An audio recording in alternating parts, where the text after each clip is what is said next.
난 내 강의 때 핸드폰 올려도 한 번도 신경질을 부린 적이 없어. 한 번도. 제가 30대 때는 내 강의 때 핸드폰 올리면 가만히 안 있었어요. 무식하게 핸드폰도 안 꺼놓고. 한번 미사하는데 거양성취하는데 핸드폰이 울리더라고요. 내려놨죠. 그리고 이렇게 얘기했어요.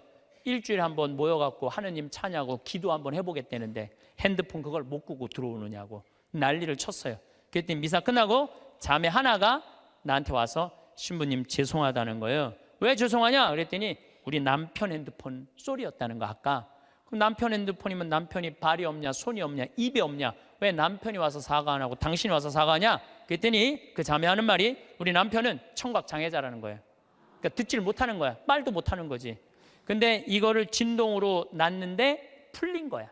진동으로 놨는데 풀린 거야. 그래서 자기도 모르고 남편도 몰라서 신부님 미사 때 분심 들게 해서 너무너무 죄송하다는 거예요. 내가 그날 이후부터 지금까지 내 강의 때 핸드폰 울려도 한 번도 신경질을 부린 적이 없어. 그리고 내가 나이가 50이 넘어 보니까 50이 넘으니까 진짜 핸드폰이 울려도 네 바지에서 울리는지 내 바지에서 울리는지도 모르겠더라고. 한 4, 5년 전에 춘천 수무숲이라는 성당에 강의 갔어요. 수무숲이라는 성당에 강의 갔는데 막 강의 시작하는데 핸드폰이 막 울리더라고요. 그래서 내가 얘기했죠. 나는 내 강의 때 핸드폰 울려도 한 번도 신경질 부린 적이 없다고. 그런데도 계속 핸드폰이 울리더라고. 근데 기분이 이상해. 보니까 내 바지에서 울리는 거야. 내 바지에서. 그래서 나이를 먹는다는 게 참 좋더라고요. 젊었을 때는 누가 잘못하잖아. 특히 교우들이 잘못하면 바로 지적하고 바로 혼냈어요. 정말 30대 때는 성체 영화로 나올 때 왼손이 위에 올라가고 오른손이 밑으로 내려가야 돼. 그래서 뭘로 영해야 돼? 오른손으로 영해야 돼요. 근데 막 교우들이 오른손이 올라오면은 무슨 손으로 영하게 돼? 왼손으로 영하게 되면 이거 불경스러운 거잖아요. 그래서 30대 때 오른손이 올라오면 손바닥을 내리쳤다니까. 내가 똑바로 하라고. 그러면은 이 교우만 사색이 되는 게 아니야. 뒤에서 성체 영화로 나오는 교우들도 내가 이렇게 해보면 보여. 막 이러면서 나오는 게 보여. 막 이러면서 나와. 근데 결국은 틀려. 그럼 또 손바닥 내리치는 거야. 30대 땐 내가 그랬어요. 근데 50대가 되니까 뭐가 보이느냐면은 주부들이 설거지 많이 하고 그러면은 손목 관절염이 있어. 그래서 이게 안 돌아가는 게 보이더라고. 안 돌아가니까 다른 손으로 하는 거야. 근데 30대 땐 그게 안 보인 거야. 그래서 50대 지금 40대 후반부터는 왼손으로 올리면 왼손에 영해드리고 오른손으로 영해드려. 그리고 헷갈리는 교우들은 네가 알아서 줘. 그러면 내가 어떻게 영하는 줄 알아? 그냥 정가운데다 영해드려. 그냥 네가 알아서 먹으라고. 정가운데다. 그러니까 참 나이를 먹는 게 좋더라고요. 나이를 먹으니까 봐도 못 본 척, 알아도 모르는 척, 들어도 못 들은 척 이렇게 하게 되더라고요. 그래서 요즘은 막 이렇게 우리 직원들하고 뭐 가까이 있는 사람들하고 무슨 의견이 부닥치고 막 그러면은 정말 막 내 이야기를 저 알지도 못하는 거 고쳐주고 싶은데 안 고쳐줘요 요즘은. 왜냐하면은 귀찮아. 그냥 알아서 하라고. 나이 먹는 게 그래서 좋더라고요. 예. 그런데 문제는 샤워를 한 번도 안 해갖고 문제는 다 해결됐는데 화장실이 문제인 거야. 이 사람이 화장실에 갖고 일을 봤는데 물을 내렸는데 물이 안 내려. 그럼 어떻게 그냥 나오는 거죠. 그리고 난 다음에 내가 이제 일을 보러 딱 들어가면은 그 변기에 있는 똥을 보면 너무 더러운 거야. 너무너무 더러워. 정말 더러워. 그런데 이상하게 내가 이번에 깨달은 게 뭐냐면은 화장실에 가고 내가 똥을 넣고 내 똥을 보면은 안 더러워. 이상하게. 난 요즘 그 청국장 가루 먹고 화장실 가면 정말 요새 황금색 똥이 나와요. 그걸 보고 있으면 오히려 이뻐. 똥을 보면은. 아니 내 똥은 안 더럽고 이뻐 보이는데 남의 똥은 더럽지? 신기하죠? 여러분들 그런 경험 없었어요? 예, 저기 목욕탕 가갖고 가보면 남 똥 놓고 안 내리고 가면 너무 더럽잖아요. 근데 또 막상 내가 똥을 놓고 보면은 이상하게 안 더러워. 이게 인간의 본성하고 똑같은가 봐요. 남의 단점은 더럽고 커 보이고 내 단점은 가리는 거예요. 안 보이는 거예요. 근데 우리가 정말로 이 세상을 올바로 살아가려면은 누구 똥이 들어야 돼? 내 똥이 들어야 돼. 누구 단점이 커 보여야 돼? 내 단점이 커 보여야 돼. 남의 단점은 작아 보이고 내 단점은 커 보여야 돼요. 그래서 내가 누구냐 이거 아는 일은 참 중요해요. 내가 누구냐라는 답이 나오면은요 어떻게 살아갈 것이냐라는 답도 나와요. 나는 천주교 신부예요. 그렇죠? 아주 간단하잖아요. 나는 천주교 신부야. 난 천주교 신부니까 하늘나라의 구원을 선포하는 사람이야. 그래서 천국이 있다. 하느님께서 현존하고 계시다. 역사하고 계시다. 하느님은 정의로우신 분이다. 이 얘기하는 게 나의 당연한 의무야. 또 한 가지는 내가 하늘나라의 구원의 기쁜 소식을 전하는 사람이니까 누가 기뻐야 돼? 내가 기뻐야 돼요. 내가 내 안에 기쁨이 없으면 교우들이 날 보고 저 신부님 뭐야? 저 신부님한테 뭔가 기쁨이 있을 줄 알았더니 힘들다 그러고 짜증난다 그러고 그냥 사는 게 죽었으면 좋겠다고 이러면은 여러분들은 나한테 와서 위로를 받을 수 있어 없어요? 위로 못 받아요. 근데 나한테 와갖고 나는 저 별을 보면은 요즘은 별이 내 심장에 박혀. 진짜로 너무너무 별이 예뻐요. 별도 예쁘고 새벽에 이렇게 미사를 올라가면은요 이제 우린 6시니까 5시 한 반쯤에 올라가면은 진짜 깜깜하거든요. 밤에 보는 별보다 새벽에 보는 별이 더 이뻐. 또 너무너무 행복해. 내가 행복하다 그러면 저 신부님 참 별을 너무너무 좋아하시는구나. 나도 별을 좀 봤으면 좋겠다. 생태마을에 갔으면 좋겠다. 그런데 난 너무너무 힘들고 지겨워. 이러면 답이 안 나오는 거예요. 어떤 자매가 나를 아주 끔찍히도 아끼는 자매가 신부님 평창 며칠 전에도 영하 15도까지 내려갔거든요. 보통 한 20도 내려가. 20도. 신부님 그 평창 추운데 따뜻한 잠바 하나 신부님 위해서 샀다는 거예요. 밤에 이제 이렇게 받아갖고 그냥 쫄르쫄르 들어왔죠. 근데 전화가 왔어. 신부님 거기 그거는 수선을 하려고 그러면 그 영수증이 있어야 되니까 그 옷에 이렇게 붙어 있는 거 띄지 마시고 그 보관하세요. 버리지 말고. 그래갖고 집에 들어와갖고 그걸 딱 보는데 가격표가 마침 있더라고. 안 그래도 궁금했는데 보니까 165만 원짜리야. 165만 원짜리. 어쩐지 딱 입는데 느낌이 다르더라고.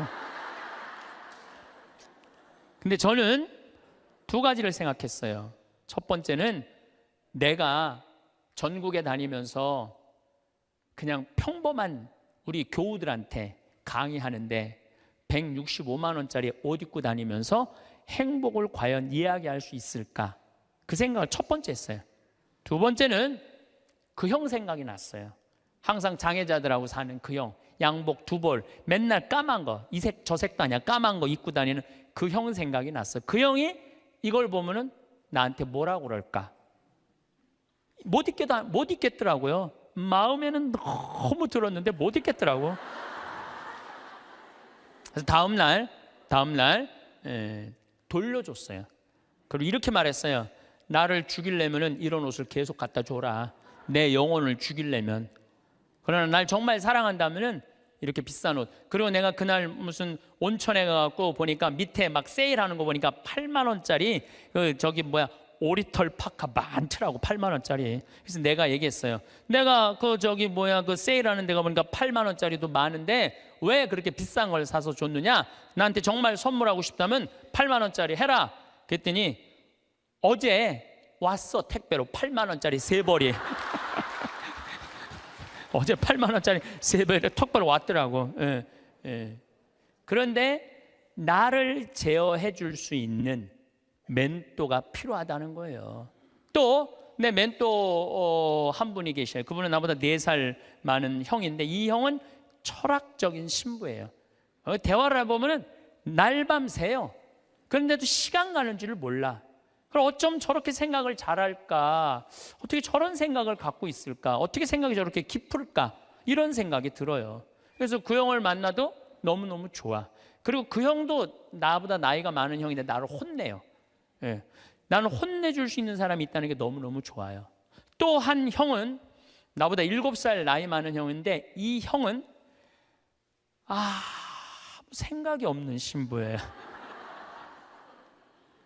그런데 이 형님하고는 아침부터 저녁까지 같이 있어도 지겹지가 않아요. 계속 재밌어요. 그러니까 신학교 때부터 친했지만은 같이 서품을 받은 나이만 많은 거지, 신학교 때부터 지금까지 거의 30년의 세월 동안 같이 있으면서 한 번도 지겨웠던 적이 없어요. 같이 있으면 행복해. 지금도 잠깐 쉬는 시간에 벌써 전화 왔더라고. 다음 주 월요일 날 전심에 만나서 맛있는 거 먹자고. 제일 행복한 거예요, 만나면은. 그래서 언제나 시간을 함께 할 수 있고 즐거운 시간 함께 할 수 있는 내 멘토 신부 셋. 물론 우리 사랑하는 내 동창 신부들 많지만은 그런 멘토가 있다는 게 좋은 거죠. 여러분들도 오늘 가만히 생각해 보세요. 적어도 멘토 3명은 있어야 된다는 거예요. 근데 내가 지금 내 인생의 문제, 나를 혼내줄 수 있는 사람이 한 명도 없다면 여러분들은 실패할 확률이 많아요. 인생을 나를 혼내줄 사람이 있어야 돼요. 친구를 잘못 두면요 인생 망가지는 사람들도 많아요. 황창현 신부님의 행복 특강 지금 바로 시작하겠습니다. 구독, 좋아요, 알림 설정은 행복의 기도입니다. 싸움을 피하고 원하는 결과를 얻는 방법도 함께 들으시면 강의를 더 잘 저는 강의를 할 때 꼭 거울을 봅니다. 왜 거울을 보느냐면은 머리는 이렇게 잘 정리됐는지. 오늘도 평창에서 우리 부관장 신부님 이동이 있었어요. 그래서 부관장 신부님 오시는 거 맞이하고 이 인천까지 오는데 굉장히 멀더라고요. 그래서 누워서 잠을 차 안에서 자는데 머리가 막 눌리는 기분이 막 들더라고. 그래서 보니까 다행히 머리가 좀 덜 눌려갖고, 만약에 내가 머리가 막 이렇게 떴으면 여러분들 기분이 어떨 것 같아요? 내가 막 강의할 때 가끔 방송에 보면은 신부님들이 그러는 경우가 많아요. 이렇게 머리가 떠서 이렇게 강의하는 신부님들이 있더라고요. 그러면은 강의 내용 안 들어와. 뜬 것만 보여, 뜬 것만. 그리고 저는 정말 강의할 때 제일 중요하게 여기는 게 뭐냐면은 바지에 자꾸는 올라갔는지, 이걸 제일 중요하게 여겨요. 왜 제일 중요하게 여기느냐면, 만약에 내가 바지에 자꾸가 내려가잖아요. 그럼 여러분들 눈은 여기 와 있어요. 눈은 여기 와 있어. 그리고 머리는 무슨 생각이냐면, 저 신부님 바지에 자꾸 내려갔네, 큰일 났네 저. 내 강의 하나도 귀에 안 들어와요. 무슨 얘기냐면은 남 앞에 나설 때 내 자신을 점검하는 일은 아주 중요한 일이에요. 비단 저만 그런 게 아니죠. 여러분들도 마찬가지예요. 여러분들도 남 앞에 나설 때 거울 보세요, 안 보세요? 파마는 잘 유지됐는지, 얼굴에 이 분칠은 잘 곱게 잘 이렇게 잘 퍼져서 발랐는지 보시죠? 제가 2년 전에 어느 기관에 강의를 갔어요. 강의를 갔는데 거기 2년 동안 나를 초대하려고 그러다가 내가 2년 만에 시간이 맞아서 간 곳이에요. 딱 차에서 내리는데 나를 맞이하는 분을 딱 보면서 정말 나를 어마어마하게 기다렸구나, 한눈에 딱 알아보겠더라고요. 내가 왜 딱 한눈에 알아봤느냐 하면은 얼굴에 화장을 어마어마하게 했어. 얼굴에 화장을. 이 마스카라를 얼마나 말아 올렸는지, 눈이 막 뒤집어지려고 그래. 마스카라를 얼마나 말아 올렸는지. 입술에 루즈를 얼마나 진하게 발랐는지 몰라요. 근데 문제는 입술에 루즈를 이렇게 발랐는데 선을 잘 그렸으면 아무 문제가 없는데 바빴는지 선이 살짝 올라왔어. 이렇게 2시 강의였는데 1시 반에 가서 커피 한 잔을 마시는데 30분 동안 대화를 하는데 아무 소리도 안 들리는 거야. 이것만 들리는 거야. 이것만. 2년이 지난 지금도 그분 생각을 하면은 아무 생각이 안 나. 이것만 생각이 나. 이것만. 그분은 화장도 열심히 했는데 마지막 뭐를 안 했느냐 하면은 거울을 안 본 거예요. 자기의 모습을 점검하지 않은 거죠. 근데 더 안타까운 거는 그 사무실에 8명의 동료, 직장 동료들이 있었는데 아무도 지적해 주지 않은 거예요. 누군가 얘기해 줬으면 얼마나 좋아요. 선생님, 루즈 선이 잠깐 벗어났으니까 화장실에 가서 거울 보고 좀 고치고 나오시라고. 그랬다면 이분은 고칠 수 있었을 거예요. 근데 8명 중에 아무도 얘기해 주지 않은 거예요. 우리는 내가 내 자신을 볼 수 없다면 누구라도 내 자신을 봐야 돼? 남이라도 내 자신을 봐야 돼. 남이 나를 고쳐줄 수 있어야 돼요. 여기에 아주 중요한 게 있어요. 우리는 듣는 마음이 있어야 돼요. 왜 그분한테 선생님 선에 루즈가 벗어났어요 라고 왜 얘기해 주지 않았을까요? 말해도 안 들었으니까. 평상시에 여러분들도 인생을 살면서 누가 이렇게 며칠 전에 사당 오동 성당에 강의를 갔는데, 이제 강의 가기 전에 성당 앞에서 곱창 순대 이 전골을 먹는데 옆에 애기 아빠들 같아. 중학교 2학년 딸을 둔 애기 아빠들이 딸 얘기를 하는 거예요. 먹으면서 재밌더라고. 얘기를 들어보니까 한 애는 게임, 페이스북을 너무 하는 애고, 한 애는 집을 하나도 안 나가는 애야. 친구를 아무도 안 만나는 애야. 그러면서 뭐 애를 그렇게 키우면 안 된다, 뭐 어쩌고 저쩌고 막 하는데 소주를 거의 4병을 둘이서 먹더라고요. 근데 일어나면서 마지막 한 애기 아빠가 이런 말을 하더라고요. 너는 네 딸 네 방식대로 키워. 내 딸은 내가 알아서 키울 테니까. 그렇게 소주 2병을 먹어가면서 얘기했는데 안 듣는 거죠. 사람이요, 안 들으면은요 고쳐줄 수가 없어요. 그리고 중요한 건 나를 고쳐줄 수 있는 친구가 있느냐 없느냐예요. 여러분들은 내가 만약에 루즈가 이렇게 잘못 벗어났을 때, 야 이리 와, 너 루즈 벗어났어 하고 이렇게 고쳐줄 수 있는 친구 있어요 없어요? 있어야 돼. 그걸 뭐라고 그러냐면 멘토라고 그래요. 멘토. 내 삶을 이야기할 수 있는 사람, 내 삶의 문제를 이야기 나눌 수 있고 상의할 수 있는 사람, 멘토가 필요해요. 저는 3명의 멘토가 있어요. 물론 우리 동창 신부들은 뭐 멘토라고 그러긴 좀 그렇고, 나이 많은 형들 셋이 내 멘토가 있어요. 첫 형은 역시 신부님이죠. 나보다 3살 많아요. 근데 3살 많은 형인데 굉장히 영성적이에요. 영성적. 이분은 정말로 기도를 게을리하지 않는 분이에요. 언제나 기도를 참 열심히 하세요. 이분하고 이렇게 대화를 하다 보면은 우리 교회 평생 장애자들하고 장애자 사목을 하신 분이고, 신학교에서도 사회복지를 강의하신 분이에요. 이분 이번에 이제 안산 생명센터장으로 가셨는데 세월호에 249명의 학생이 죽었어요. 어른까지 304명이 죽었어요. 어른 55명, 학생 249명이 죽었어요. 그런데 안산에 가보니까 249명의 가족 중에 7명이 자살을 했다는 거예요. 너무너무 힘들으니까. 그러니까 이분이 하는 얘기가 뭐냐면은 그 한 사람이라도 살리는 게 사제가 할 일이라는 거예요. 그래서 이분하고 만나면은 그냥 저절로 영성적이 돼요. 대화를 하고 나면은 내가 피정한 기분이 들어. 근데 이 형님은 항상 나하고 이렇게 우리 집에 와서 잠도 자고, 나도 그 형님 집에 가서 잠도 자고 그러는데, 하루는 우리 집에 딱 오더니 딱 옷장을 열어보는 거예요. 옷장을 열어보더니 한마디 딱 하는 거예요. 황 신부, 옷이 양복이 너무 많으네.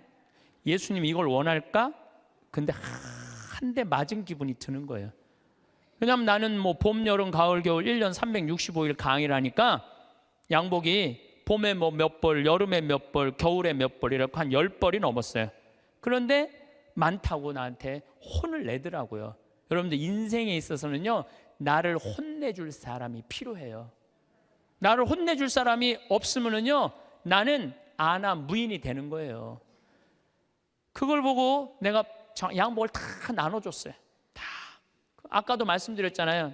작년에 잠비아 가면서 양복 3벌 입으면서. 그래서 내가 근데 이제 다 나눠줘갖고 한 3-4벌로 딱 줄였는데, 할머니들이 방송에 내 양복 한 번도 안 바뀐다고, 부산에서 져서 올리고 서울에서 져서 보내줘갖고 다시 12벌이 됐어 양복이. 그래서 이거 안 되겠다. 양복이 많아지는 건 어쩔 수 없는데 양복을 아예 갈아입질 말자. 그래서 한 달에 한 번씩만 딱 입고 다니기로 이제 내가 나하고 한 거예요. 근데 내가 그 형님 집에 가서 잠을 자는데 자기 침대를 꼭 내줘요. 그리고 자기는 바닥에서 자요. 응접실 바닥에서. 그래서 형 침대에서 자. 그랬더니 아니야, 너는 전국에 강의하는 신부고 나는 이렇게 편안하게 있으니까 하루 여기서 바닥에서 자도 돼. 그래갖고 내가 이제 방에서 잠을 자는데 뭐 하여튼 우연찮게 뭐 벽의 문제 때문에 옷장을 열었는데 양복에 딱 2벌밖에 안 걸려 있더라고요. 나하고 너무너무 다른 거죠. 그래서 내가 그분이 나한테 그런 얘기를 할 때 그냥 기분 나쁜 게 아니라 저절로 반성이 돼. 나 자신을 돌아보게 되는 거죠. 한 2주 전, 이제 뭐 거의 한 3주 전 정도 되죠. 어떤 자매가, 나를 아주 끔찍히도 아끼는 자매가, 신부님 평창 며칠 전에도 영하 15도까지 내려갔거든요.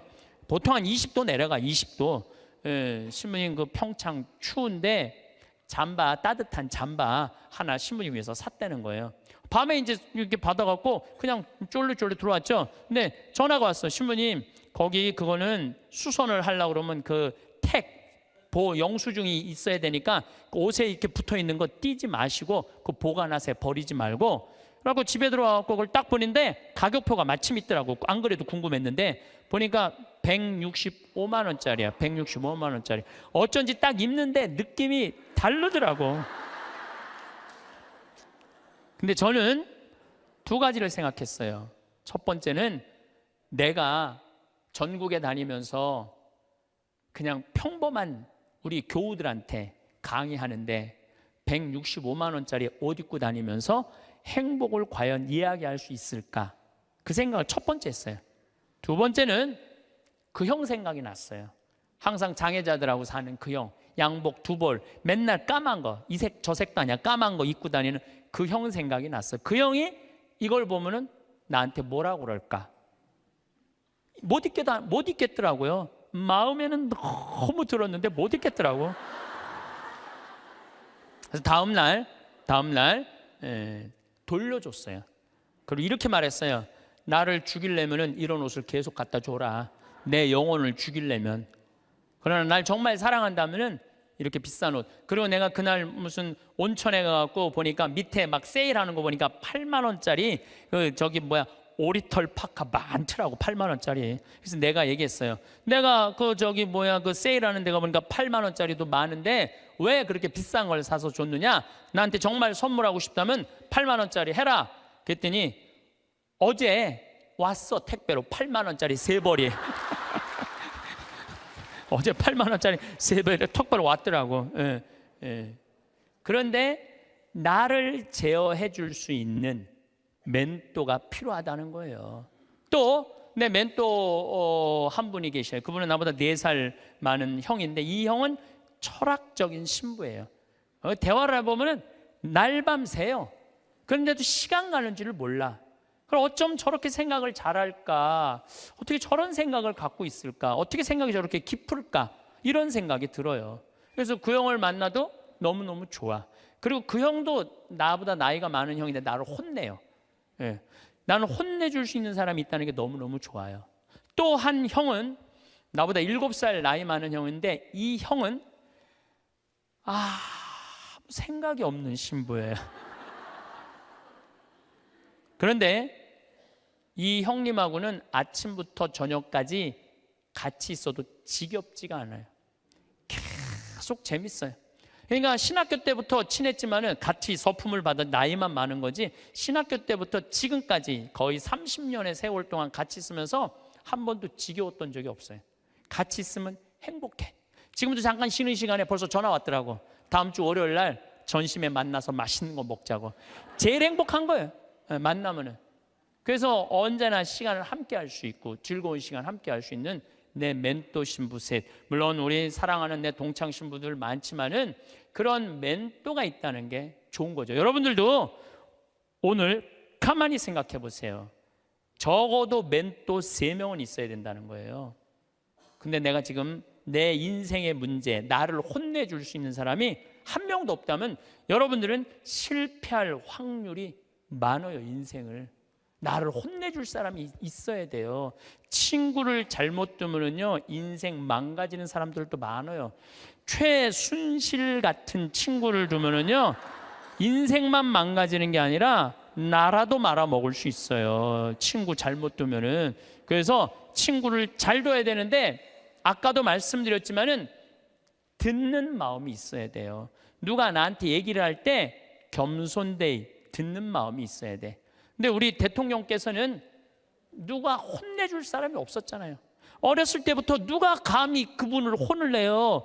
중학교 2학년 때부터 경호원이 따라다녔다는데, 그리고 내가 며칠 전에 어떤 분하고 식사하는데 자기 오빠가 이 서강대학에 같이 학교를 다녔대. 4년 동안 전자공학과 4년 동안 같이 한 교실에서 공부를 했는데 한 번도 말을 못 붙였대요.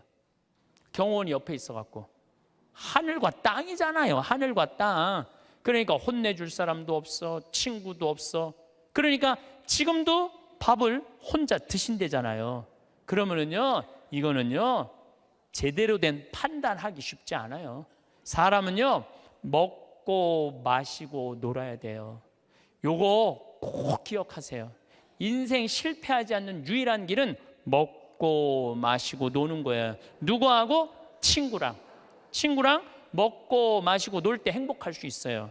신부님 참 팔자 좋은 소리, 뭐 먹고 마시고 돈이 있어야지 여러분들 꼭 비싼 거 사 먹어야지 먹고 마시고 놀아요? 떡볶이, 지난번에 신당동 떡볶이 우리 5명이 갖고 3만 원 시켜갖고 맛있게 먹었어. 수다 떨면서. 중요한 거는 비싼 걸 먹는 게 아니에요. 아무리 싼 거라도 친구들이랑 어울려져서 먹고 마시고 놀아야죠. 인생 사람 돌아가는 거 알고 서로 눈치도 봐요. 친구들하고 어울려서 놀 때 여러분들 눈치 봐요, 안 봐요? 눈치 봐요. 왜 내가 제 기분 나쁘게 말하면 제가 기분 나쁘면 눈치 봐요. 이런 말은 앞으로 하지 말아야 되겠다. 쟤랑 놀으려면은 누가 또 싫은 소리 해. 그때 막 신경 주고 싸워. 그럼 나중에 외로워져. 싫은 소리도 참을 줄 알아. 그러면서 사람이 어우러지면서 먹고 마시고 놀 때 사람이 되는 거예요. 근데 아무도 안 만나고 혼자 지내는 사람은 다 외롭게 돼 있어요. 다 이상하게 가게 돼 있어요. 그래서 나는 어렸을 때부터 성당 형들이랑 맨날 먹고 마시고 놀았어. 그래서 나는 눈치가 빤해. 딱 보면 내가 여기 낄 때다 안 낄 때다 금방 알아요. 근데 중학교 2학년 때부터 경호원 옆에 평생 있었던 우리 대통령께서는 눈치 볼 일이 없잖아요. 눈치 볼 일이 하나도 없잖아요. 눈치가 없어. 지금도 내가 보기에는 눈치 있으면 벌써 내려왔지. 눈치가 없어. 상황 파악이 안 되는 거죠. 그래서 여러분들 친구가 아주 중요한 거예요. 소크라테스는 뭐라고 그랬어요? 너 자신을 알라고 그랬죠. 우리가 내가 어떤 사람이냐, 내 모습, 쉽게 말해서 내 꼬라지를 아는 건 중요해요. 내 꼬라지가 어떤지, 내 모습이 어떤지. 그 안데르센이라는 덴마크의 동화 작가가 있어요. 여러분들은 잘 아는 동화를 썼어요. 벌거숭이 임금님이라는 동화. 근데 이게 영어면 뉴클로스야, 새 옷이야. 임금님의 새 옷이라는 동화를 썼는데 이 내용은 이래요. 임금님이 평상시에 옷 입고 자랑하기를 참 좋아하던 임금님이야. 예쁜 옷 입고 자랑하기를 좋아하던 임금님이야. 근데 사기꾼 둘이 임금님한테 가갖고 임금님한테 뭐라 그랬냐면은 우리가 기가 막힌 천을 짤 줄 안다. 근데 이 천은 어떤 신비한 천이냐 하면 바보 눈에는 안 보인다. 바보 눈에는. 그러냐? 임금이 지혜롭다고 생각을 했으니까 좀 돈도 주고 짜봐라. 그래서 이제 짜기 시작했어요. 임금님이 그 기가 막힌 천을 좀 보러 가야지. 근데 얘네들이 막 천을 막 짜는데 둘이서 배틀해서 천을 짜는데 안 보이는 거야. 근데 뭐라고 그랬어요? 누구 눈에는 안 보인다고? 바보 눈에는 안 보인다고 그러잖아요. 그러니까 둘이서 막 짜면서 임금님이 천 기가 막히죠. 막 그러니까 임금님이 뭐라고 그래요? 기가 막히다고. 기가 막히다고.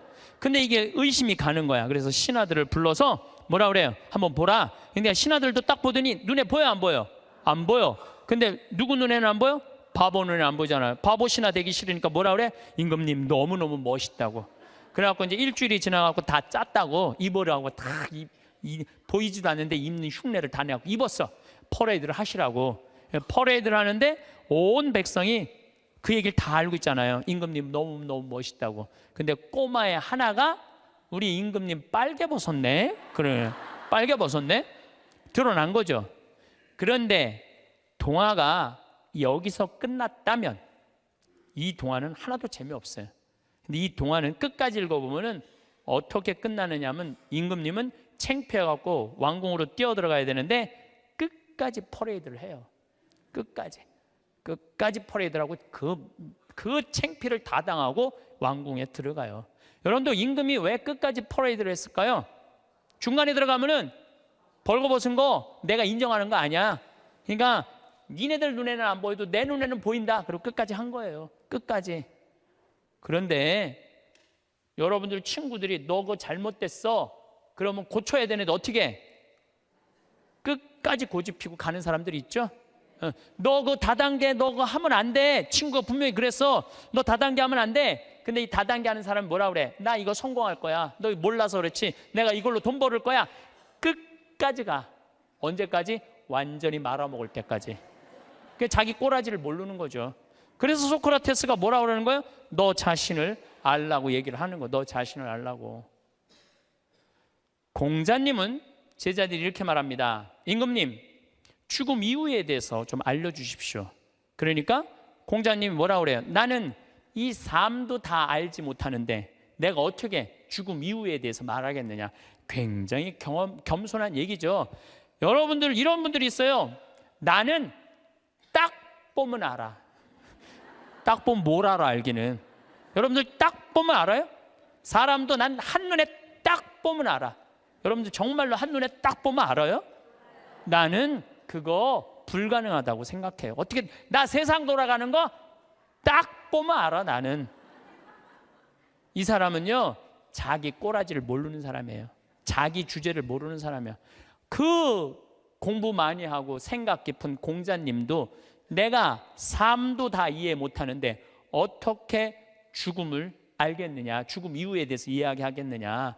저나 여러분들이나 너무너무 우리가 모르는 게 많아요. 저는 가끔 나 이런 하느님이라면 안 믿어. 이런 하느님이라면 나 성당 안 나가. 이런 하느님이라면 나 종교 안 가질 거야. 그리고 아주 웃기지도 않는 걸로 하느님을 평가하는 사람들이 많아요. 하느님이 온 우주의 하느님인데, 정말로 삼라 만상을 주관하시는 하느님인데 지가 딱 보면 알아? 하느님에 대해서? 이게 이미 겸손에서 벗어난 거예요. 하느님에 대해서 어떻게 딱 보면 알아? 그렇게 한 가지로. 많은 분들이 저한테 이렇게 해요. 아, 신부님, 하느님이 계시다면 왜 이런 일이 벌어져요? 라고 물어보는 사람들 참 많아요. 여러분들도 그렇게 막 덤비고 따질 게 있잖아요. 하느님이 계시다면 왜 이런 일이 벌어지느냐고 나한테 물어보면 저는 뭐라고 대답할 것 같아요? 나도 그게 너무 궁금하다고. 나도 모르는 거 너무 많아. 나도 모르고 너도 모르는 거야. 그러니까 우리는 뭐 할 필요가 있어? 겸손해야 돼요. 자기 자신을 들여다보려면, 교만하면 자기 자신을 들여다볼 수가 없어요. 또 부처님은 뭐라고 그러냐면 자기 자신이 누군 줄 아는 사람은 부처고 자기 자신이 누군지 모르는 사람은 중생이라고 그랬어요. 부처님도 결국은 가장 큰 숙제가 뭐예요? 자기 자신을 깨닫는 거야. 그게 각자 부처의 자기 자신을 깨닫는 일이 그렇게 어려운 일이에요. 그렇다면 여러분들은 여러분들 자신을 깨닫기 위해서 무슨 노력을 하나 이거예요. 무슨 노력을. 내가 나 자신이 누군지, 내가 어디로 가고 어떻게 살고 앞으로 어떻게 살아가야 되는지 이걸 알기 위해서 무슨 노력을 하고 있느냐 이거예요. 아무 노력도 안 한다면 우리는 지금 인생을 실패할 확률이 굉장히 많죠. 예수님은 마태복음 7장에 뭐라고 그랬어요? 남의 눈에 있는 티끌 꺼낼 생각하지 말고 네 눈에 있는 들보 꺼내라고 그러죠. 이번에 제가 여름에 잠비아 봉사활동 가고 아주 크게 깨달은 게 하나 있어요. 이제 매년 40명 가다 이번엔 80명이 갔어요. 그러니까 거기 이제 뭐 숙소가 사람이 북적북적한 거지. 그러니까 뭐 샤워 물도 중간에 하다가 끊어지고 막 이런 일이 많아요. 그러니까 막 이제 제가 이번에 여름에 갔을 때 하도 샤워를 해갖고 하도 끊어져갖고 내가 이번에 한 게 있어. 이번에 보름 동안 가는 동안 샤워를 한 번도 안 했어. 샤워를 한 번도 안 했어. 아주 좋더라고요. 예. 그런데 문제는 샤워를 한 번도 안 해갖고 문제는 다 해결됐는데 화장실이 문제인 거야. 이 사람이 화장실에 갖고 일을 봤는데 물을 내렸는데 물이 안 내려. 그럼 어떻게 그냥 나오는 거죠. 그리고 난 다음에 내가 이제 일을 보러 딱 들어가면은 그 변기에 있는 똥을 보면 너무 더러운 거야. 너무너무 더러워. 정말 더러워. 그런데 이상하게 내가 이번에 깨달은 게 뭐냐면은 화장실에 갖고 내가 똥을 넣고 내 똥을 보면은 안 더러워. 이상하게. 나 요즘 그 청국장 가루먹고 화장실 가면 정말 요새 황금색 똥이 나와요. 그걸 보고 있으면 오히려 이뻐. 똥을 보면은. 아니 내 똥은 안 더럽고 이뻐 보이는데 남의 똥은 더럽지. 신기하죠? 여러분들 그런 경험 없었어요? 예, 저기 목욕탕 가갖고 가보면 남 똥 놓고 안 내리고 가면 너무 더럽잖아요. 근데 또 막상 내가 똥을 놓고 보면은 이상하게 안 더러워. 이게 인간의 본성하고 똑같은가 봐요. 남의 단점은 더럽고 커 보이고 내 단점은 가리는 거예요. 안 보이는 거예요. 근데 우리가 정말로 이 세상을 올바로 살아가려면은 누구 똥이 들어야 돼? 내 똥이 들어야 돼. 누구 단점이 커 보여야 돼? 내 단점이 커 보여야 돼. 남의 단점은 작아 보이고 내 단점은 커 보여야 돼요. 그래서 내가 누구냐 이거 아는 일은 참 중요해요. 내가 누구냐라는 답이 나오면은요 어떻게 살아갈 것이냐라는 답도 나와요. 나는 천주교 신부예요. 그렇죠? 아주 간단하잖아요. 나는 천주교 신부야. 난 천주교 신부니까 하늘나라의 구원을 선포하는 사람이야. 그래서 천국이 있다. 하느님께서 현존하고 계시다. 역사하고 계시다. 하느님은 정의로우신 분이다. 이 얘기하는 게 나의 당연한 의무야. 또 한 가지는 내가 하늘나라의 구원의 기쁜 소식을 전하는 사람이니까 누가 기뻐야 돼? 내가 기뻐야 돼요. 내가 내 안에 기쁨이 없으면 교우들이 날 보고 저 신부님 뭐야? 저 신부님한테 뭔가 기쁨이 있을 줄 알았더니 힘들다 그러고 짜증난다 그러고 그냥 사는 게 죽었으면 좋겠다고 이러면은 여러분들은 나한테 와서 위로를 받을 수 있어 없어요?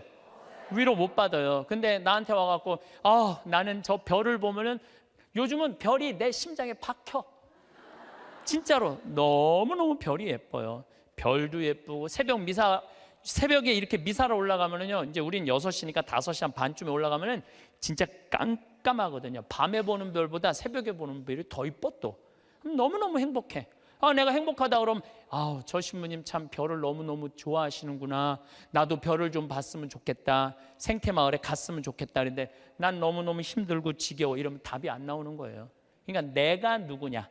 나는 또 천주교 신부인데 이번에 잠비아를 이렇게 갔을 때 대통령한테 땅을 1000만 평을 받았어요. 1000만 평을 받았는데 여의도 11배 큰 땅이야. 근데 나는 거기다 농업대학을 지으려고 마음을 먹은 거예요. 그래갖고 서울대학에 앞으로 10년 동안 매년 4명씩 석박사 가르쳐 주기로 했어요. 이번에 2명 입학을 했어요. 존하고 켈리 신부라고 공부 잘하는 신부들이야. 이태리어, 영어, 스페인어, 한국어까지 다 잘하는 신부들이야. 얘네들이 언어 능력이 뛰어나거든요. 그래서 이번에 이제 2명이 입학을 해요. 그리고 이제 또 올해도 계속 찾아서 10년 동안 40명만 석박사를 만들어 놓으면요, 그것도 서울대학에서 만들어 놓으면요, 잠비아뿐만 아니라 아프리카에서 최고 좋은 농업대학 세울 수 있어요. 근데 문제는 그렇게 농업대학을 세운다고 또 할머니가 돈을 100억 줬고 그 100억이면 잠비아에서는 1000억이에요. 그러니까 왜 내가 100억이 1000억이냐면 거기는 한 사람 인건비가 한 달 8만 원이야. 8만 원. 그러니까 10명 써도 80만 원이야. 우리 직원 웬만한 거 한 직원 안에 월급이 400만 원인데 40명 쓸 수 있어. 40명.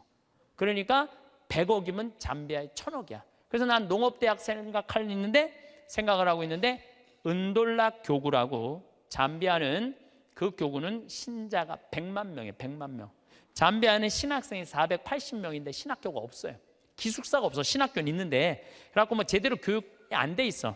주교님이 그 반달 주교님이 날 찾아오더니 그냥 이렇게 좋은 땅에다가 신부님 얘기 들어보니까 돈도 있대는데 신학교 짓는데 10억이면 된다는데 신학교 줘달라는 거예요. 저는 한 대 맞았어요. 왜 맞았느냐면 거기다가 물론 내가 환경을 운동하는 신부라 농업대학을 짓겠다고 먼저 생각했지만은 사실은 그 반달 주교님이 이런 강론을 하셨어요. 그 라디오 방송국을 갖고 있더라고요. 우리가 빵을 먹는 게 중요하냐, 하느님의 말씀을 먹는 게 중요하냐, 그 얘기를 하더라고요. 전 너무너무 창피했어요. 빵이 중요한 게 아니다. 하느님의 말씀을 먹는 게 중요한데 신학교를 져야 된다. 그래서 이번에 한국에서 온 신부가 신학교를 져주려고 그런다. 기뻐해라. 내가 반성을 너무 많이 했어. 내가 신부인데 신학교를 져줘야지. 그래서 이번에 이제 잠비아에 신학교 짓고 그걸 너무 충격을 받아갖고 모잠비크에도 신학교가 필요하대. 모잠비크에도 져주고 그래봐야 10억이야. 10억. 나 100억 받았는데 뭐 그거 못 져줄 게 뭐 있어. 10개라도 져줄 수 있지. 그러니까 내가 누구이냐라는 질문에 답이 나오니까 어떻게 살아갈 것이냐라는 답이 나오더라고요. 만약에 내가 학교 선생님이야. 선생님은 애들한테 뭐 가르쳐야 돼요? 공부? 나는 절대 공부를 가르쳐서는 안 된다고 생각해. 아이들한테 뭘 가르쳐야 되냐면 행복을 가르쳐야 돼. 사는 도리를 가르쳐야 돼. 사람들하고 어우러 사는 거를 법을 가르쳐야 돼. 그게 선생님이 할 일이죠. 난 내 강의 때 핸드폰 올려도 한 번도 신경질을 부린 적이 없어. 한 번도. 제가 30대 때는 내 강의 때 핸드폰 올리면 가만히 안 있었어요. 무식하게 핸드폰도 안 꺼놓고. 한번 미사하는데 거양성취하는데 핸드폰이 울리더라고요. 내려놨죠. 그리고 이렇게 얘기했어요. 일주일에 한번 모여갖고 하느님 찬양하고 기도 한번 해보겠다는데 핸드폰 그걸 못 끄고 들어오느냐고 난리를 쳤어요. 그랬더니 미사 끝나고 자매 하나가 나한테 와서 신부님 죄송하다는 거예요. 왜 죄송하냐? 그랬더니 우리 남편 핸드폰 소리였다는 거 아까. 그럼 남편 핸드폰이면 남편이 발이 없냐 손이 없냐 입이 없냐 왜 남편이 와서 사과 안 하고 당신이 와서 사과하냐? 그랬더니 그 자매 하는 말이 우리 남편은 청각 장애자라는 거예요. 그러니까 듣지를 못하는 거야. 말도 못하는 거지. 근데 이거를 진동으로 놨는데 풀린 거야. 진동으로 났는데 풀린 거야. 그래서 자기도 모르고 남편도 몰라서 신부님 미사 때 분심 들게 해서 너무너무 죄송하다는 거예요. 내가 그날 이후부터 지금까지 내 강의 때 핸드폰 울려도 한 번도 신경질을 부린 적이 없어. 그리고 내가 나이가 50이 넘어 보니까 50이 넘으니까 진짜 핸드폰이 울려도 네 바지에서 울리는지 내 바지에서 울리는지도 모르겠더라고. 한 4, 5년 전에 춘천 수무숲이라는 성당에 강의 갔어요. 수무숲이라는 성당에 강의 갔는데 막 강의 시작하는데 핸드폰이 막 울리더라고요. 그래서 내가 얘기했죠. 나는 내 강의 때 핸드폰 울려도 한 번도 신경질 부린 적이 없다고. 그런데도 계속 핸드폰이 울리더라고. 근데 기분이 이상해. 보니까 내 바지에서 울리는 거야. 내 바지에서. 그래서 나이를 먹는다는 게 참 좋더라고요. 젊었을 때는 누가 잘못하잖아. 특히 교우들이 잘못하면 바로 지적하고 바로 혼냈어요. 정말 30대 때는 성체 영화로 나올 때 왼손이 위에 올라가고 오른손이 밑으로 내려가야 돼. 그래서 뭘로 영해야 돼? 오른손으로 영해야 돼요. 근데 막 교우들이 오른손이 올라오면은 무슨 손으로 영하게 돼? 왼손으로 영하게 되면 이거 불경스러운 거잖아요. 그래서 30대 때 오른손이 올라오면 손바닥을 내리쳤다니까. 내가 똑바로 하라고. 그러면은 이 교우만 사색이 되는 게 아니야. 뒤에서 성체 영화로 나오는 교우들도 내가 이렇게 해보면 보여. 막 이러면서 나오는 게 보여. 막 이러면서 나와. 근데 결국은 틀려. 그럼 또 손바닥 내리치는 거야. 30대 땐 내가 그랬어요. 근데 50대가 되니까 뭐가 보이느냐면은 주부들이 설거지 많이 하고 그러면은 손목 관절염이 있어. 그래서 이게 안 돌아가는 게 보이더라고. 안 돌아가니까 다른 손으로 하는 거야. 근데 30대 땐 그게 안 보인 거야. 그래서 50대 지금 40대 후반부터는 왼손으로 올리면 왼손에 영해드리고 오른손으로 영해드려. 그리고 헷갈리는 교우들은 네가 알아서 줘. 그러면 내가 어떻게 영하는 줄 알아? 그냥 정가운데다 영해드려. 그냥 네가 알아서 먹으라고. 정가운데다. 그러니까 참 나이를 먹는 게 좋더라고요. 나이를 먹으니까 봐도 못 본 척, 알아도 모르는 척, 들어도 못 들은 척 이렇게 하게 되더라고요. 그래서 요즘은 막 이렇게 우리 직원들하고 뭐 가까이 있는 사람들하고 무슨 의견이 부닥치고 막 그러면은 정말 막 내 이야기를 저 알지도 못하는 거 고쳐주고 싶은데 안 고쳐줘요 요즘은. 왜냐하면은 귀찮아. 그냥 알아서 하라고. 나이 먹는 게 그래서 좋더라고요. 예. 어쨌거나 내가 신부다. 그럼 어떻게 살아야 되는 게 나와. 내가 학교 선생님이다. 어떻게 살아야 되는 게 나와. 내가 경찰이다. 나 요즘 대한민국 경찰들 너무 마음에 들어요. 왜냐하면 촛불 시위 100만 명 모였을 때 물론 위에서 명령이 떨어지면 어떻게 할 수 없겠지만 최대한 국민을 보호하려고 그러잖아요. 여러분들 100만 명이 모이는데 지금 8차까지 나와 있는데 한 번도 폭력 없이 이렇게 하는 건요, 이건 기적이야, 기적. 정말로 대단한 거예요. 그 사람들이 모이면 으쌰으쌰 하고 막 뭐 미국 애들 조금만 모이면요 깨고 난리도 아니에요. 유럽도 마찬가지. 이거는 상상도 못할 수 있는 일이야. 경찰은 뭐 하는 사람들이야? 나쁜 사람 붙잡고 국민들 보호하는 거 아니야. 내가 만약에 재판관이야. 그럼 옳고 그름을 판단해 주는 사람이 재판관 아니에요. 그러면은 재판관이 뭐 이 상황 할 거 없이 정의로우면은 옳고 그름을 판단해 줄 줄 아는 사람이 재판관이야. 내가 누구냐라는 답이 나오면은요 행동하는 건 하나도 어렵지 않아요. 만약에 내가 대통령이야. 그러면은요 이건 진짜 많이 물어봐야 돼요. 내가 대통령이라 하면 5천만 명의 생명을 쥐고 있는 거야. 저는 요즘 이렇게 방송을 보면서 제일 안타까운 건 뭐냐 하면 지금 수출 안 돼. 국민들 뭐 1,500조 빚 있어. 깡통 전세 나와. 가게 막 무너져. 정말로 너무너무 힘들어요. 지금 온 똑똑한 사람들이 모여갖고 이 난관을 어떻게 극복해 나가야 되느냐. 이거 머리 맞대고 회의하기도 바쁜데 내가 안 받았다. 나는 안 그랬다. 난 보톡스 안 맞았다. 이걸로 온 나라가 한 달 아니고 2달 아니고 6달을 앞으로도 이럴 거 생각하면요 막 억장이 무너져요. 억장이 참 답답해요. 만약에 내가 대통령인데 애들이 지금 어른까지 300명이 지금 빠져 죽어. 그러면 머리할 시간이 어디 있어요? 머리할 시간이 어디 있어요? 이거 말아 올릴 시간이 어디 있어 지금? 모자 쓰고 빨리 나가야지. 이게 왜 그러느냐면 내가 누구냐를 묻지 않기 때문에 그래. 내가 누구냐. 여러분들도 마찬가지예요. 내가 누구냐를 물어야 돼. 그래서 저는 중학교 1학년 때 세례를 받았어요. 14살 때. 세례 받기 전에 나는 어땠느냐.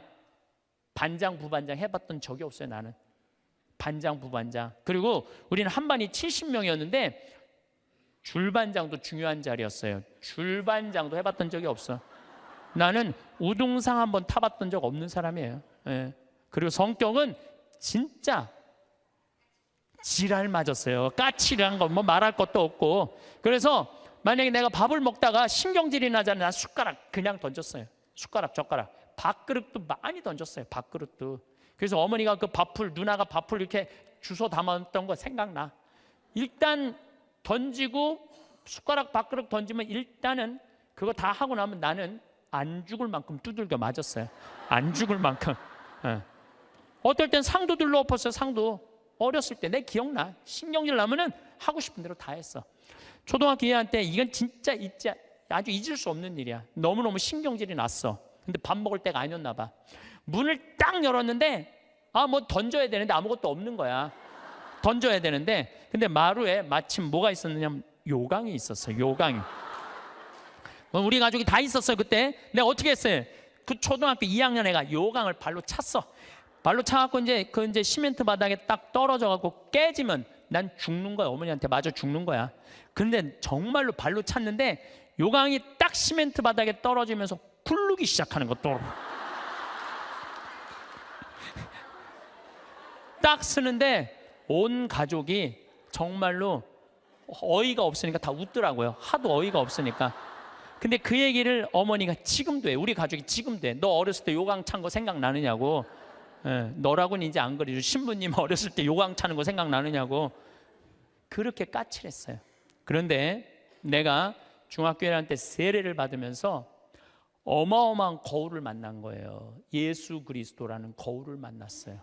예수 그리스도라는 거울을 딱 보는데 내가 한심하게 이를 데 없더라고요.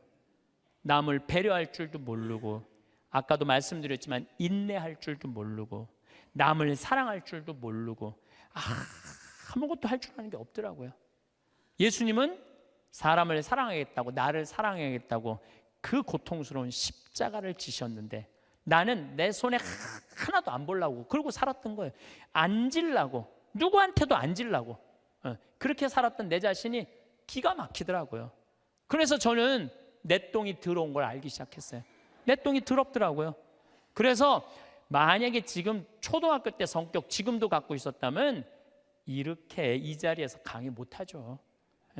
내가 변했기 때문에 이 자리에서 강의할 수 있는 거지, 변하지 않았다면 누가 여러분들 그냥 강의만 잘한다고 교우들이 나를 찾고 평창까지 오겠어요? 와갖고 오면 내가 맨날 신경질 부리면 누가 오겠어요?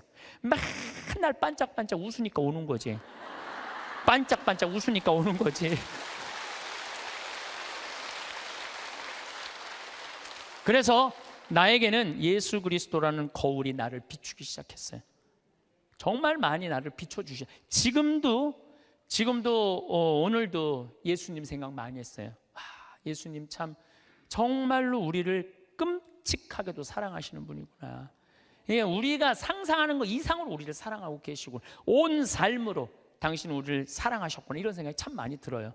그러니까 그 예수님을 보고 난 15살에 사제가 되기로 결심을 해요.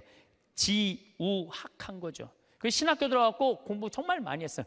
많은 분들이 저한테 신부님 어쩌면 모르는 게 없어요, 모르는 거 많아요. 그런데 내가 그래도 많이 아는 이유 중에 하나가 책을 1000권 이상 읽은 것 같아요. 신학교 때 지우학해갖고 공부한 거죠. 30에 신부가 됐어. 31입이라고 그래. 신부가 돼서 잘 살 것 같았는데 내 인생에 가장 많은 실수를 했을 때가 30대예요. 핸드폰 오면 신경질 부리고, 성체면 손바닥 내리치고, 사람 만나도 정말 사람으로 못 만나고, 저 사람 나한테, 부자들 특히 그때는 부자 좋아했어요. 30대 때는. 왜? 저 사람이 날 좀 도와줬으면 좋겠다. 근데 참 이제는 이제 그런 일은 절대 없어요. 30대 때 부자들이 나한테 와서 이런 얘기 참 많이 했어. 신부님 저거 땅 팔리면은 내가 정말로 신부님 밀어줄게요. 그래서 같이 밥도 먹고 어디 여행도 같이 가는데 왜 이렇게 땅이 안 팔려? 그래서 내가 깨달은 진리가 뭔지 알아요? 부자 땅은 안 팔린다. 그리고 이 교회는 부자가 움직이는 게 아니야. 가난한 교우들이 움직이는 거야. 그게 40대 돼서 교우들의, 가난한 교우들이 이 교회를 유지하는 걸 40대 돼서 알았어요. 30대 때는 몰랐어. 40부록이라고 그래. 40. 유혹이 없는 나이야, 40이면은. 그래서 내가 40에 정말로 이제 욕심이 없어진 나이가 40이에요. 50이 지천명이야. 지천명이라는 건 뭐냐면 하느님의 뜻을 아는 나이야. 여러분들 49까지는 세상에 관심이 많았다면 50부터는 어디에 관심 많아야 돼? 하늘나라에 관심 많아야 돼. 여기 있는 분들은 다 이제 세상은 끝났어. 세상 공부는 끝난 거야. 이제 무슨 공부해야 돼? 하늘나라 공부해야 돼. 62순이라고 그래. 60이면은 귀가 편안한 나이야. 누가 내 욕을 해도 화가 나지 말아야 돼. 또 화가 나지 않은 것뿐만 아니라 이 세상 이해 못 되는 게 없어야 돼. 다 이해가 돼야 돼. 그 정도로 여러분들은 공부를 많이 해야 된다는 얘기예요. 근데 지금 이해되니, 난 저게 이해가 안 되네. 그럼 나이를 헛먹기 시작하는 거예요. 이해가 돼야 돼. 70 종심소욕 불육이라고 그래. 70에 마음 가는 대로 따르면은 법에 어긋남이 없어야 돼. 70 먹은 할머니들은 하느님이 하는 행동하고 똑같아야 돼. 할머니가 하는 행동이. 근데 70 먹은 할머니들 그냥 잔치집에 가고 부친 게 맛있다고 그냥 꼬쟁이에 그냥 싸갖고. 늙으려면은 곱게 늙어야 돼요. 늙으려면은. 그래서 나는 과연 어느 단계냐 잘 생각해야 돼요. 나는 공부를 할 생각을 갖고 있고 뜻을 세웠고 이제는 욕심이 없고 하늘의 뜻을 알고 정말 이해 안 되는 게 없고 내가 하는 행동이 하느님이 하는 행동 똑같은가, 이런 단계에 내가 지금 가고 있는가 잘 돌아봐야 돼. 그러려면 뭐 해야 되느냐면 공부하셔야 돼요. 여기 60대신 분들 앞으로 60년 더 살아요. 남은 60년 사람답게 살고 곱게 늙어가려면 어떻게 해야 돼? 공부해야 돼요. 사실은 오늘 이 강의는 6시간 녹화해놨어요. 그런데 또 영성에 한 게 아주 엑기스만 내가 지금 한 거야. 요거 듣고 또 6시간 강의 들으면은 여러분들은 아마 자신을 어떻게 깨웠느냐. 그래서 내 시리즈가 죽음 껴안기, 삶 껴안기, 자신 껴안기예요. 잘 죽으려면 잘 살아야 돼. 잘 살으려면 누구한테 잘해줘야 돼? 나한테 잘해줘야 돼. 그래서 아까도 말씀드렸지만 여러분들 마음 안에 구유 다 준비됐어요? 예수님이 탄생할 구유 다 준비됐어? 그러면 이 예수님 이번 성탄에 마음 안에 탄생하기를 바라겠습니다. 나는 내 강의 때 핸드폰 울려도 한 번도 신경질을 부린 적이 없어. 오늘 신부님이 이렇게 오셨는데 제가 조금 시간을 미사 때문에 어쨌든 즐겁고 행복한 시간 되시기를 바라겠습니다. 우리는 인생을 살면서 직장에서든 가정에서든 심지어 온라인에서도 다양한 상황에서 다툼을 겪게 됩니다. 사람들은 보통 이런 다툼을 피할 수 없는 일이라고 생각합니다. 하지만 사실 싸우지 않고도 이길 수 있는 간단한 방법이 있습니다. 그래서 오늘 저는 여러분과 함께 갈등을 피하면서 원하는 결과를 얻는 방법에 대해 이야기하려고 합니다. 또 중국의 고대 철학자인 묵자가 전한 싸우지 않고 상대를 이기는 기술에 대해서도 함께 이야기해 보겠습니다. 혹시 여러분 중에 인간관계에서 갈등으로 인해 스트레스를 받고 있는 분들이 있다면 고요한 밤에 얘기를 한번 귀 기울여서 들어보시길 바랍니다. 여러분, 우리는 왜 타인과 싸우게 되는 걸까요? 혹시 이 질문에 대해 깊이 생각해 보신 적이 있으신가요? 아마도 대부분의 사람들은 왜 싸우는지 스스로에게 질문해 본 적이 거의 없을 것입니다. 싸움을 피하고 싶으면 싸움의 이유를 생각하면서 어떻게 행동해야 하는지를 생각해 보는 것이 우선일 것입니다. 우리가 싸움을 하게 되는 가장 큰 이유는 바로 자기중심적인, 즉 이기적인 생각 때문입니다. 이 점을 인식하는 것만으로도 사람의 심리를 이해하는 데 큰 도움이 됩니다. 우리가 이기적이라는 사실을 깨닫는 것만으로도 갈등을 피하고 원하는 결과를 어느 정도 이끌어낼 수 있습니다. 여러분은 혹시 내가 이기적이라고 생각하실지도 모릅니다. 받아들이기 어려운 사실일 수도 있습니다. 우리는 다른 사람을 탓하는 것에 익숙하지 스스로를 돌아보는 데는 그렇지 않기 때문입니다. 그렇습니다. 사실 우리는 모두 이기적입니다. 인간은 누구나 이기적인 본성을 가지고 있습니다. 그렇기 때문에 우리는 갈등이 왜 생기는지 깊이 생각하지 않게 됩니다. 자신의 생각이 옳다고 믿고 이미 자신이 설정해 놓은 틀 안에서 상황을 바라보게 됩니다. 그렇다면 어떻게 다른 의견을 가진 사람의 말을 맞다고 인정할 수 있을까요? 이러한 이유로 갈등이 발생하고 다른 사람의 말이 모두 잘못되었다고 생각하며 분노하게 됩니다. 화가 나는 것이죠. 그렇다면 오늘의 주제처럼 어떻게 하면 갈등 없이 승리할 수 있을까요? 방법은 사실 매우 간단합니다. 나처럼 상대방도 자신만의 틀에 갇혀서 나를 바라보고 있다는 것을 이해하고 그 상황에 맞게 대응하면 됩니다.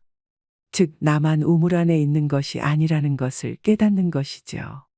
예를 들어 상대방이 자신의 말이 옳다고 주장하는 상황을 이해하고 대처한다면 실제로 나는 그렇게 생각하지 않더라도 상대의 의견을 일단 인정해 줍니다. 이렇게 하면 어느 정도는 분위기를 부드럽고 좋게 만들 수 있을 것입니다. 그 다음에 내가 하고 싶은 의견을 제시한다면 상대방도 자기의 말들 들어줬으니 어느 정도 수긍할 수 있게 됩니다. 이처럼 여기서 말하는 싸워 이긴다는 것은 단순히 말다툼에서 이기는 것을 의미하지 않습니다.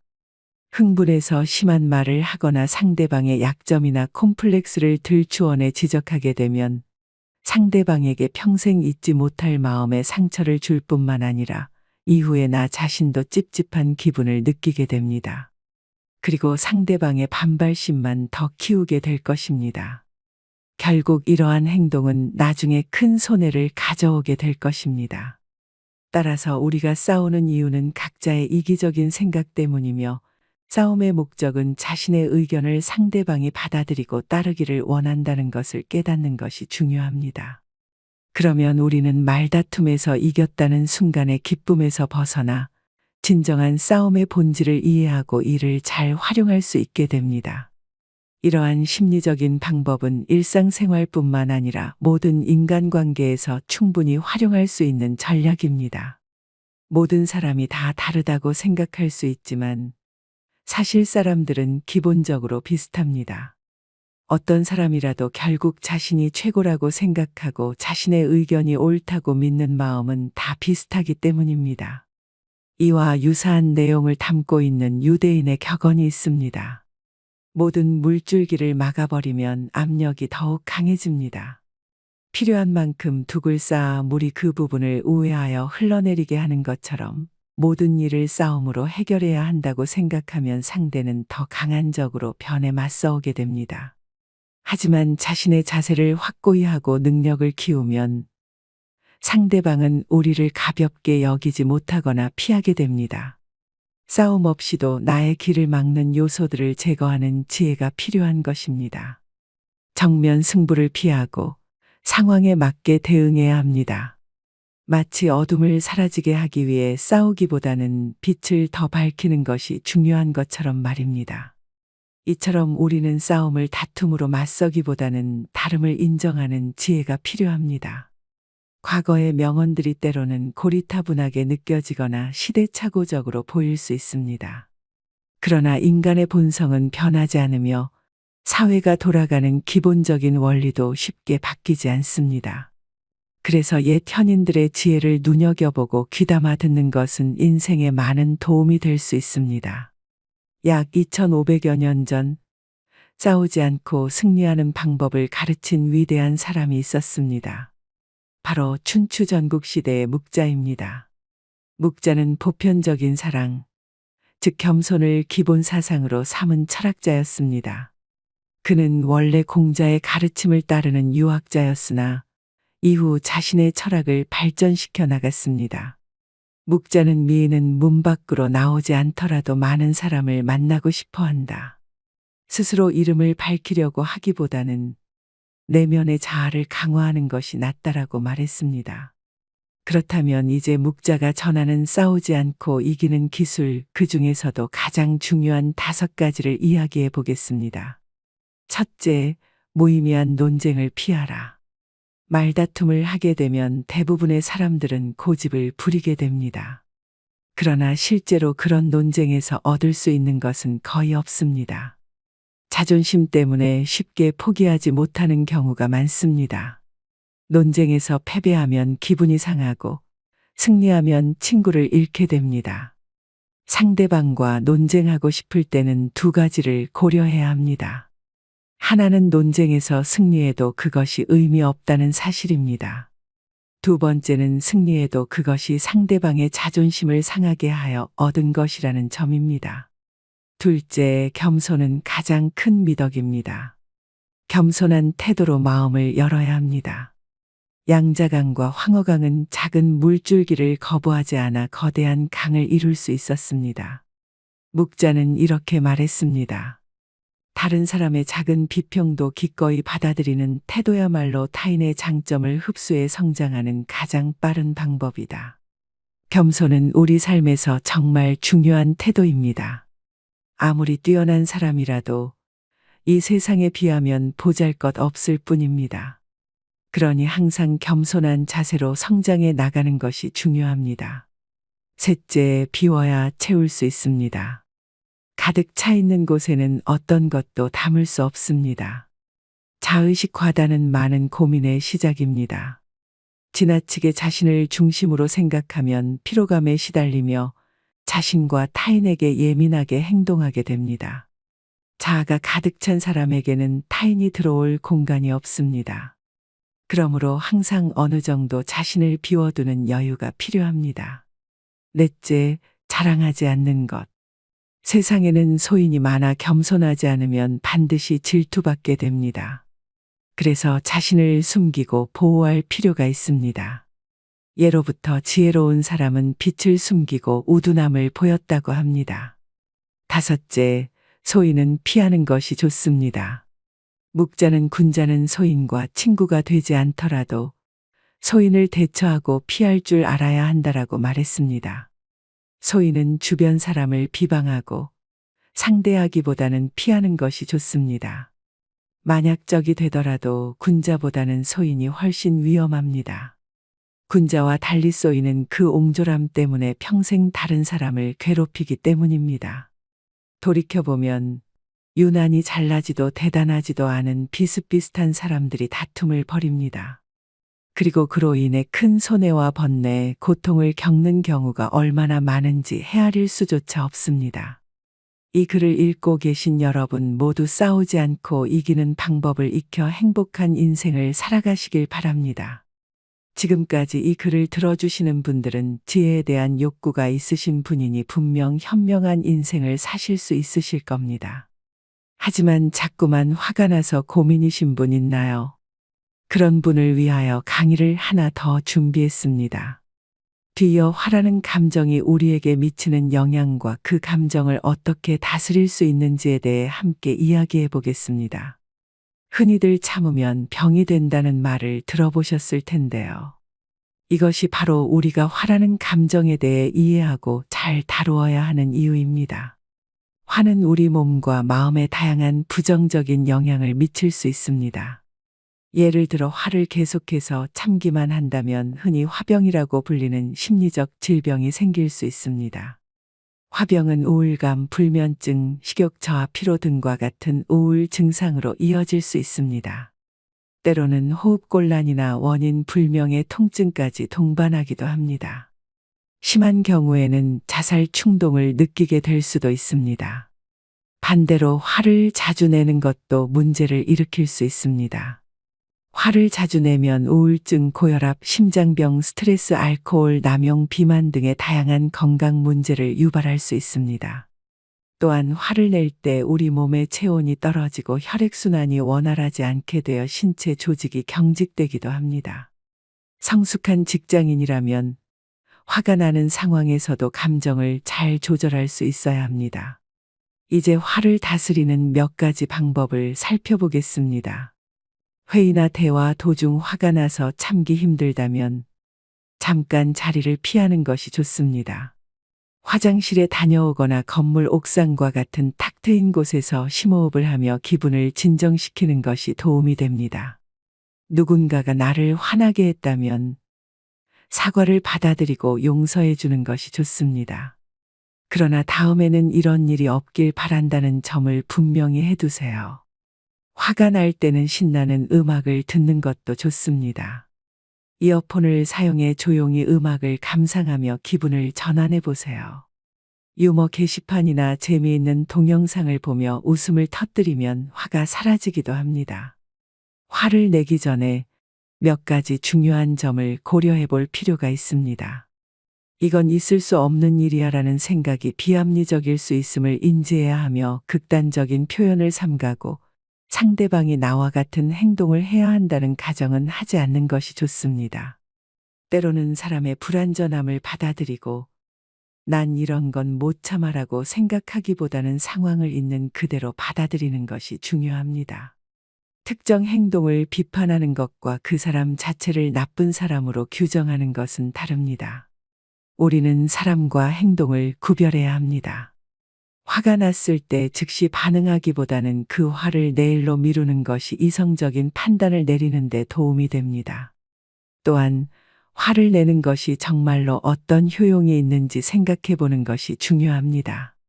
대부분의 경우 분노의 표출은 인간관계와 상황을 악화시킬 뿐입니다. 화가 나더라도 제3자에게 화풀이를 하지 않도록 주의해야 하며 상대방과의 좋았던 기억을 떠올리며 나쁜 기억을 몰아내려 노력하는 것도 효과적입니다. 자신의 감정을 외부에서 일어난 일로부터 분리하여 마치 드라마의 한 장면을 보듯이 한 발짝 떨어져 생각해 보는 것도 좋습니다. 이렇게 화를 내지 않는 다양한 방법을 살펴보았지만 때로는 꼭 화를 내야 할 상황도 있습니다. 그렇다면 그때는 똑똑하게 화를 내는 방법을 알아두어야 합니다. 먼저 다른 사람의 기분에 좌우되지 않고 상대방이 화를 내더라도 침착함을 잃지 않는 것이 중요합니다. 공격자는 자신의 개성을 펼치지 못하는 사람들을 겨냥하기 때문에 자신감 넘치고 당당한 자세로 대화하는 것이 필요합니다. 강박감에서 벗어나 심호흡을 하고 시간적 여유를 가지며 대응하는 것이 좋습니다. 상대의 자극적인 말에 휘둘리지 않고 무시하거나 친근하게 웃어주며 상대를 제풀에 지치게 만드는 것도 한 방법입니다.